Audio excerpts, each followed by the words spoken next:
নতুন চৰকাৰ আহিলে কিন্তু যেতিয়া বিজেপিৰ ৰাষ্ট্ৰীয় সভাপতি আৰু কেন্দ্ৰীয় গৃহমন্ত্ৰীজনে উদাত্ত কণ্ঠৰে কৈছে যে আমি কেব আনিম, বিত্তমন্ত্ৰীজনে কৈ আছে যে নৱেম্বৰ ডিচেম্বৰত কেব আহিব, আৰু তেতিয়া আপোনালোকে কৈ থাকে যে এই যেতিয়া আপোনালোকৰ তাৰ প্ৰশ্ন উঠে যে আছুৱে কি কৰি আছে, তেতিয়া আপুনি ইয়াত বহিলৈ উত্তৰ দিছে যে এইটো এটা আছুৰ সংগ্ৰামী সত্তাক মানে কোনোবাই বন্ধ কৰিবৰ কাৰণে এইটো কাম কৰিছে। কিন্তু মোৰ প্ৰশ্নটো হ'ল যে সংগ্ৰামী সত্তা আছুৰ ক'ত আছে, কেতিয়া থাকিব? এইকেইটা বিষয়ত দেখোন আপোনালোকে মাতে নামাতে। শুনক, মাত নামাতে মানে ছাত্ৰ সন্থাই কোনো কথাত কেতিয়াও কম্প্ৰমাইজ কৰা নাই, মাত মাতিব। তো কেনেকে কম্প্ৰমাইজ? না মোক শুনক, মোৰ কথা মাজত কথা নকব। আপোনালোকে প্ৰথম মাত নামাতে, মাজত কথা নকব। আপোনালোকে মাত নামাতে আৰু আপোনালোকে কৈ থাকে যে আছে, কেনেকে মানিম এইটো কথা? ছাত্ৰ সন্থাই কি সদায় আন্দোলন? আপোনালোকে মাত ক'ত পাতিছে যে কওক যে হিমন্ত বিশ্ব শৰ্মাই আমি মাত পাতিছো আন্দোলন কৰা নাই। আপুনি কওক যে হিমন্ত বিশ্ব শৰ্মাই এনেকে ক'লে, তাৰ প্ৰতিক্ৰিয়া আমি এনেকে দিলো। কোন সময়ত দিছে আপোনালোকে? সকলো আপুনি যদি পেপাৰ নাই পঢ়া তেতিয়াহে আপুনি হয়তো পেপাৰ পঢ়া নাই। প্ৰতিক্ৰিয়া প্ৰতি মুহূৰ্তত গৈছে। কোনো এটা কেন্দ্ৰীয় গৃহমন্ত্ৰীয়ে কোৱা বক্তব্যৰ প্ৰতিক্ৰিয়া ছাত্ৰ সন্থাই গৈছে, প্ৰতিবাদ গৈছে। প্ৰতিবাদী কাৰ্যসূচী আমি কালেক্টিভলি যেনেকৈ আগতে কৰিব লাগিছিল কৰা নাই, কাৰণ সেই সংগ্ৰাম কৰিম আমি। এটা কেতিয়া কৰিব? নহয়, আপুনি আপোনাৰ কথা আজি অক্টোবৰৰ 22 তাৰিখ হিমন্ত বিশ্ব শৰ্মাই যিষাৰ কথা কৈছে নৱেম্বৰত বা ডিচেম্বৰত আহিব, এক মাহৰ সময় নাই। তো আপোনালোকে প্ৰতিবাদ কৰিব কেতিয়া? আৰু কিহৰ কাৰণে এতিয়া প্ৰশ্ন উঠাব নালাগে? আছুৰ এই যি স্থিতিক আছে সেইটোক লৈ কিয় প্ৰশ্ন উঠাব নালাগে?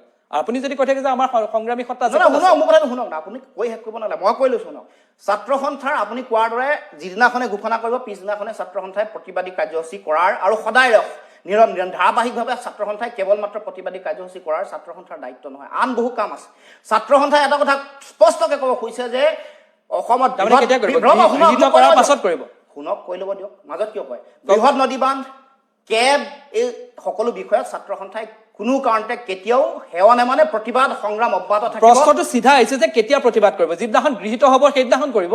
আপুনি চাই থাকক, সময় লওক। কাৰণ এইখন চৰকাৰৰ 350খন MP তেওঁলোকৰ লোকসভাত আছে, ৰাজ্যসভাত তেওঁলোকৰ সংখ্যাগৰিষ্ঠতাতকে 6খন আসন বৰ্তমান কম আছে। আপুনি কেতিয়া প্ৰতিবাদ কৰিব লুৰিণজ্যোতি গগৈ? নহয়, কেতিয়া কৰিম সময় নাই, আপুনি অপেক্ষা কৰক। সময়টো কেতিয়া আহিব? নৱেম্বৰত আহি আছে কেব। নহয়, এইটো ৰুটিন দি দিব পৰা ধৰণৰ কথা নহয়, ইমান দিনৰ ভিতৰতে কৰি দিম। কাৰণ সংগ্ৰাম হ'ব এই কথা নিশ্চিত। হিমন্ত বিশ্ব শৰ্মাই কৈ আছে যে আমাৰ আমি কেব আনিমেই, সংগ্ৰাম হ'ব এই কথাটো নিশ্চিত। গোটেই উপ নিৰ্বাচনত তেওঁলোকে সংগ্ৰাম হ'ব, এইটো নিশ্চিত। আপুনি কেতিয়া হ'ব? যেতিয়া হ'ব এইটো কোনো লিষ্ট দিয়াৰ কোনো কথা নাই। আমাৰ সাধাৰণ সভা আছে, সিদ্ধান্ত হ'ব। তাৰ সিদ্ধান্ত হ'ব, এই কাৰ্যসূচী কৰিম। ছাত্ৰ সন্থা পৰিকল্পিত এটা ভাৱে চলা এটা সংগঠন, কাৰোবাৰ ডিক্টেশ্যনৰ মতে নচলে নহয়। আপোনাৰ ডিক্টেশ্যনৰ মতে ছাত্ৰ সন্থা চলিব নেকি? ছাত্ৰ সন্থাই পৰিকল্পনা কৰি আগবাঢ়িব। আগতেও এই সংগ্ৰামী সত্তাত দেখুৱাই আহিছে, কাৰোবাৰ চুটলিপিত কাৰোবাৰ এজেণ্ডাত ছাত্ৰ সন্থা নচলে। ছাত্ৰ সন্থাই চুটলিপি দিয়া নাই, ইয়াত প্ৰশ্ন উত্থাপন হৈছে। লুৰিণজ্যোতি গগৈ এই কাৰণে প্ৰশ্ন উত্থাপন হৈছে যে কোনেও আছুক ডিক্টেশ্যন দিবলৈ যোৱা নাই। প্ৰশ্নটো এই কাৰণে উত্থাপন হৈছে, যদি আছুৰ সাধাৰণ সম্পাদকজনে ইয়াত প্ৰশ্নটো কৈ থাকে, ইয়াত যদি কৈ থাকে যে আমি সংগ্ৰাম কৰিম, এফালৰ পৰা কৈ আছে যে আমি আপোনালোকে সময়ে নিৰ্ধাৰণ কৰিব পৰা নাই এতিয়ালৈকে। আপোনালোকে সময়ে নিৰ্ধাৰণ কৰিব পৰা নাই। সেই সময়তো আপোনালোকৰ দৰে সংবাদ মাধ্যমতো সেই সময়ত কৈছিলে যে ছাত্ৰ সন্থা নিমাত হৈ গ'ল। সেই খানাপাৰাৰ সেই গোটেই শুনানিৰ সময়তো কৈছিল। তাৰ পাছতো ছাত্ৰ সন্থাই সংগ্ৰামী ধাৰা কি পিছুৱাই আহিলে নেকি? সংগ্ৰামী ধাৰাৰ পৰা পিছুৱাই আহিলে নেকি? নাহে। কিন্তু সেই কথা মানুহে যুক্তিৰে লজিকেৰে গোটেই কথাবোৰ বিবেচনা কৰিব লাগিব। আৰু ছাত্ৰ সন্থাই আহি থাকিবলগীয়া দিনসমূহত যি সাধাৰণ সভা হ'ব, তাত আমি পৰৱৰ্তী কাৰ্যপন্থা আমি নিৰূপণ কৰিম আৰু সেইমতে অগ্ৰসৰ হ'ম। জাতীয় বিষয় এটা হ'ল NRC, দ্বিতীয়টো হ'ল নদী বান্ধ, যিটো আপোনালোকে কৈ আছে নদী বান্ধ, আৰু তৃতীয়টো হ'ল কেব।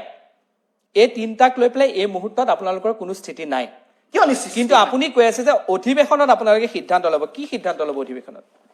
স্থিতি নাই বুলি কোৱা কথাটো আপুনি ভুলকে কৈছে। স্থিতি স্পষ্ট। কাৰণ কেনেকে স্পষ্ট? কাৰণ ইয়াতো আপুনি কি অকল ৰাজপথৰ সংগ্ৰাম বুজি পায় নেকি? তো কি তেতিয়াহ'লে? আমি দিল্লীত যে গোটেই সকলো মানুহৰ লগত যোগাযোগ কৰি তেওঁলোকৰ লগত যে আমি কথা শেহতীয়াকে বিগত 6 মাহত কি কৰিলে? কি কৰিলো আপুনি চাই লওক, চাই পিনে কওক। কি কৰিলে আপুনি কওক। আপুনি ইয়াত উত্তৰ দিবলৈ আহিছে না, কওক কি কৰিলে। আপুনি কৈ আছে যে যোৱাটা সকলো ধৰণৰ কাম কাজ চলি আছে, হ'ব লগা এটা সংগ্ৰামত কৰিব লগা পৰিকল্পনা কাম কাজ চলি আছে, সকলো ধৰণৰ চলি আছে। জনসাধাৰণৰ মাজত আপোনালোকে কিয় এটা জনমত গঠন নকৰে? মোৰ প্ৰশ্ন আপোনালে। ৰাইজৰ মাজত কিয়? বিগত সময়ছোৱাত কেৱল সম্পৰ্কত ছাত্ৰ সন্থাই জনমত গঠন নাই কৰা কি কৰিছে? ৰাইজক লৈ আমি ছাত্ৰ সন্থাই সংগ্ৰাম কৰিছে। গতিকে এইবোৰ আমি এচি হলৰ মাজত পৰি থকা কিছুমান আলোচনাক বাহিৰে বেলেগ একো নহয়। জনগণক লৈয়ে আমি ছাত্ৰ সন্থা আমি সংগ্ৰাম আগবঢ়াই লৈ যাব লাগিব। এইটো হ'ল আমাৰ মূল